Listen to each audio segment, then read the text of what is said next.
नमस्कार, स्वागत है आपका एनएमएफ न्यूज में। मैं हूं आपके साथ शबनम। अफगानिस्तान ताजिकिस्तान बॉर्डर पर युद्ध जैसे हालात देखने के लिए मिल रहे हैं। दरअसल ताजिकिस्तान में चीनी नागरिकों को निशाना बनाया जा रहा है, जमकर उनकी हत्याएं की जा रही है। कहा जा रहा है कि बॉर्डर के जरिए यहां घुसपैठ होती है, आतंकी आते हैं और चीनी नागरिकों को मार देते हैं। अब वाकई में ये आतंकी ताजिकिस्तान पे हमला बोल रहे हैं या फिर चीनी नागरिकों को किसी साजिश के तहत निशाना बनाया जा रहा है। हालांकि इस मामले में पहले से ही पाकिस्तान भी अपनी सियासी रोटियां सेकता आया है। पाकिस्तान ने इस मामले को लेकर हाल फिलहाल में चीन को भड़काया भी था। अब फिर से यह मामला सामने आया है तो चीन इस मामले को लेकर काफी आग बबूला हो उठा है।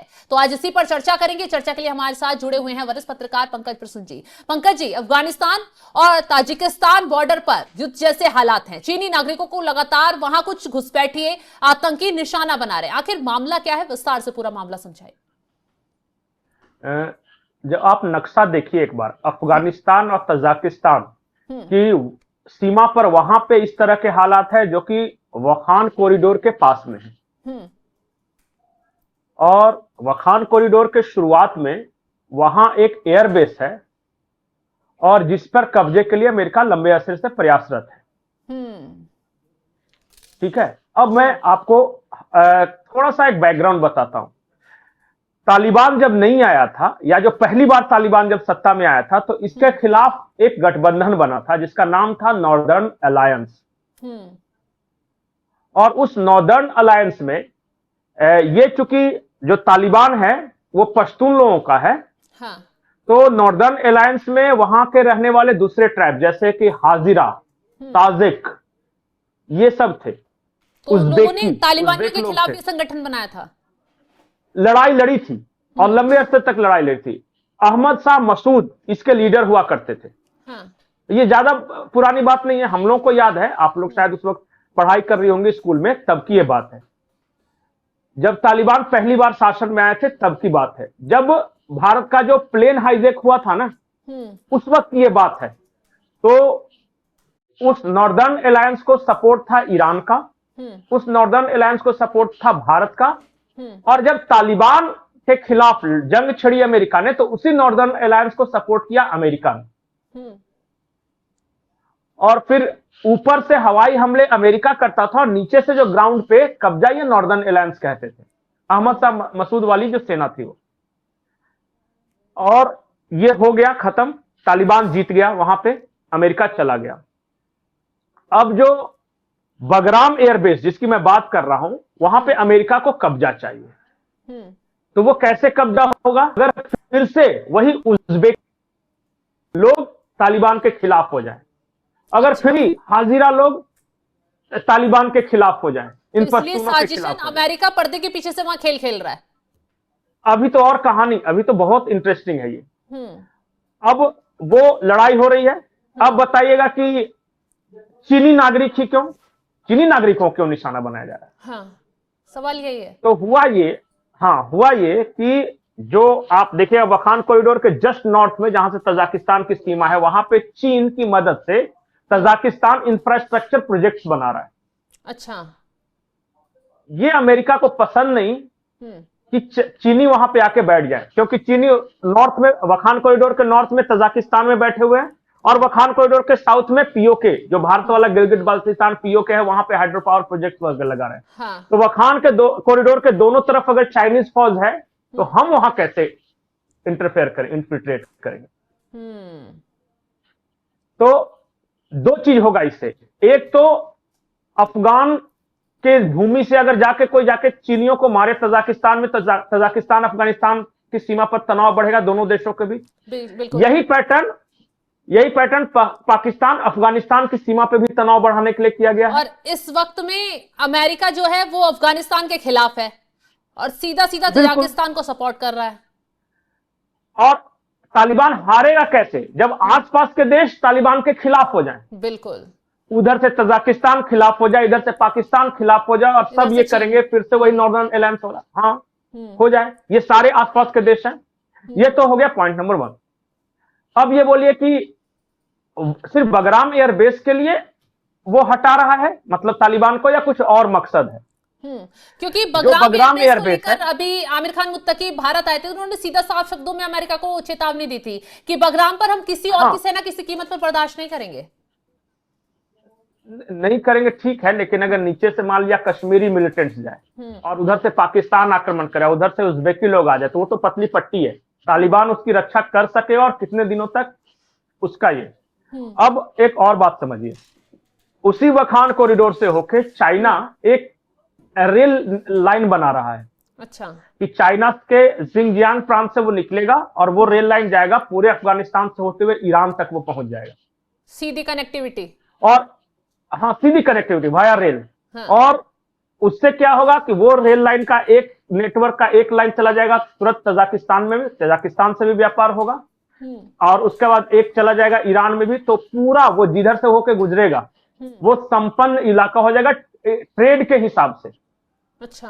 अगर चाइना का इतना प्रभुत्व हो जाए तो अमेरिका को क्यों पसंद आएगा वो? बिल्कुल, और यही बात तो अमेरिका को बांग्लादेश में भी पसंद नहीं आई ना, चीन का हस्तक्षेप बढ़ रहा था तो क्या हालात हुए बांग्लादेश में। हाँ, अब एक और है, एक और इंटरेस्टिंग चीज है, जहां बगराम एयरबेस जो है वो शुरुआत है वखान कॉरिडोर का, और फिर पतली पट्टी जाती है वो चाइना तक, और चाइना के सिंगजियांग प्रांत में जाके वो खत्म होती है। सिंगजियांग प्रांत वही इलाका है जहां चाइना ने अपने न्यूक्लियर आर्सेनल छुपा के रखे। अच्छा। और बड़े लंबे समय से अमेरिका कोशिश कर रहा है कि हम बगराम में जाके बैठ जाए ताकि हमारे रेंज में रहे चाइना के जो न्यूक्लियर मिसाइल से सारे, और उसका जो ठिकाना है हमारी पहुंच पकड़ के ऊपर रहे। तो मतलब चीन को अपने कंट्रोल में लेने के लिए वो बाकी देशों को उलझा रहा है, बाकी देशों में आतंकी हमले करवा रहा है, बाकी देशों के जो सरकारें हैं उनको अपने उस झांसे में लेने के लिए फंसा रहा है। एक और इंटरेस्टिंग बात बताता हूं। हाँ। ताजिक है वो इस मुस्लिम कंट्रीज, लेकिन अफगान है या ताजिक हैं, ये सारे लोग एक दूसरे के दोस्त हैं, इंडिया के भी दोस्त हैं। हाँ। आपको पता नहीं होगा कि अभी हाल फिलहाल तक तजाकिस्तान में भारत का एक एयरफोर्स बेस हुआ करता था, और जो भी हम रेस्क्यू करते थे ना लोगों को अरब से, उसी बेस पे पहले लाते थे और वहां से उड़ के तब वो लाते थे, और वो तजाकिस्तान में था। और तजाकिस्तान हमने अभी वो क्यों हटाया पता है? कि अभी हमें उसकी जरूरत नहीं है भाई, और रशिया कहा कि ठीक है आपको मेंटेनेंस में दिक्कत हो रहा है तो उसके जगह पे हम आके बैठ जाते हैं, आप चले जाओ अपने। क्योंकि बाकी देशों से भी रिश्ते अच्छे हैं भारत के। ये सारे देश जो जिसको आप लोग दो तरह का वहां है, एक अरब वर्ल्ड है और एक मिडिल ईस्ट। बहुत सारे लोग कंफ्यूज करते हैं कि दोनों एक ही होगा, नहीं।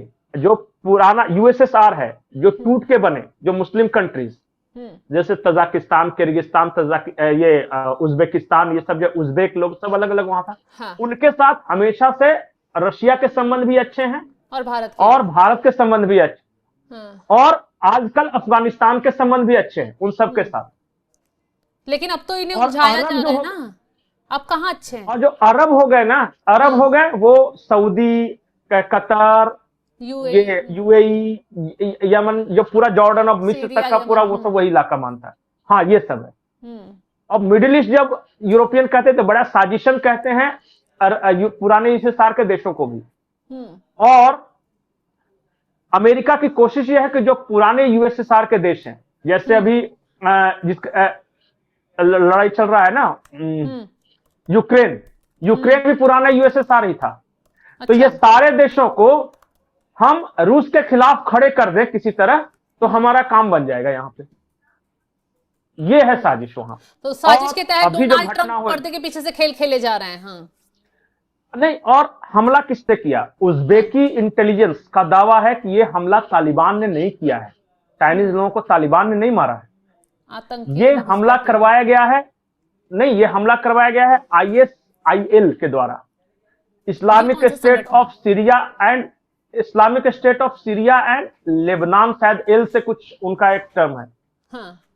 ये ISIS का संगठन है, जैसे ISIS खुरासान है, लेकिन हमारे इलाके के लिए उन्होंने इस वक्त तो ISIS डोनाल्ड ट्रंप के निशाने पर है। आपने देखा नहीं सीरिया के बाद कैसे नाइजीरिया को निशाना बनाया? ना, ये बहुत बड़ा कंफ्यूजन है आप लोग को। ISIS बनाया ही है अमेरिकी ने। तो और मैंने आपको बताया था एक वीडियो में।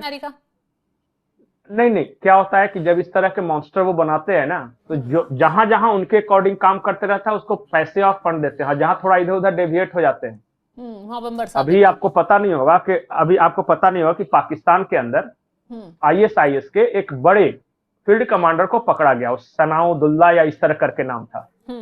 वो ISIS खुरासान से जुड़ा हुआ था। उसकी अरेस्टिंग इस वजह से हुई कि वो अमेरिका के इशारे पर लड़ने से उसने इनकार कर दिया था। उसका ये कहना था कि हम तो सोचते थे कि हम इस्लाम के लिए लड़ रहे हैं, पर हम हकीकत में तो अमेरिका के लिए लड़ रहे हैं। और उसने गैर फरमानी की और उसको अरेस्ट करके ले गया और पाकिस्तानी फौज में उसे अरेस्ट किया है, IS खुरासान का। तो ये जो ISIL है, इसके चरमपंथियों ने आक्रमण किया है चीनी इंजीनियरों पर और वहां 9 लोगों को मार डाला गया ताकि तनाव हो उस बॉर्डर पे। अच्छा। और जिस तरह डिरेल किया ये CPC को, उसी तरह चाइनीज उसको फंस के रह जाए वहां पे और लड़ाई झगड़ा शुरू हो जाए, ये तजाकिस्तान के इंटेलिजेंस का कहना है। इसीलिए वहां ये पूरा जो गेम प्लान है ना अफगानिस्तान को लेके, चाहे आप पाकिस्तान को इतने सारे पर्क्स देना अमेरिका के द्वारा कि सबसे महान फील्ड मार्शल हो, सब ईरान और अफगानिस्तान के लिहाज से किया जा रहा है। फिर उज्बेक लोगों को देखिएगा, ये भड़काएंगे अफगानियों के खिलाफ और चीनियों के खिलाफ। तो मतलब एक बड़ा युद्ध समझे इसे कि फिर से शुरू होने वाला है दो देशों के बीच? नहीं, पुराने नॉर्दर्न अलायंस को फिर से जिंदा करने की कोशिश। कि जो पुराना वाला नॉर्दर्न अलायंस था जिसमें हाजिरा हो, ताजिक हो, उज्बेकी लोग हो, वो सभी ट्राइब्स हैं और अफगानिस्तान में अच्छी खासी संख्या में। अगर अफगानिस्तान में 60% पश्तून है तो 40% ये भी हैं। अच्छा। तो इन लोग का अलायंस बनेगा तो एटलीस्ट 40% लोग तो तालिबान के खिलाफ हो जाएंगे ना। बिल्कुल ट्राइब्स के नाम पे अपना। चलिए, तो ये चल रहा है सब कुछ, और जब वो कमजोर होंगे तो फिर हम हमला करेंगे ऊपर नीचे तीनों तरफ से। तो देखिए कैसे अमेरिका की तरफ से एक नई चाल चल दी गई है, किसी तरह तालिबान और यहां तजाकिस्तान आपस में भिड़ जाएं, वहां पर चीनी नागरिकों को साजिशन निशाना बनाया जा रहा है। और कौन निशाना बना रहा है, पूरी कहानी में आपको समझ ही आ गया होगा कि कैसे चीन को घेरने के लिए डोनाल्ड ट्रंप अब तालिबान और तजाकिस्तान के कंधे पर रखकर बंदूक चलाने की कोशिश कर रहे हैं। ट्रंप का मकसद साफ है, किसी तरह वग्राम एयरबेस पर तैनाती मिल जाए। अब ट्रंप क्या नया खेल इन मुस्लिम देशों के जरिए खेलने की कोशिश कर रहे हैं, तस्वीर धीरे धीरे साफ होती जा रही है। फिलहाल इस खबर को लेकर आप क्या कुछ राय रखते हैं, कमेंट बॉक्स में जरूर बताइएगा और तमाम बड़ी खबरों की अपडेट के लिए आप हमारे साथ जुड़े रहें। नमस्कार।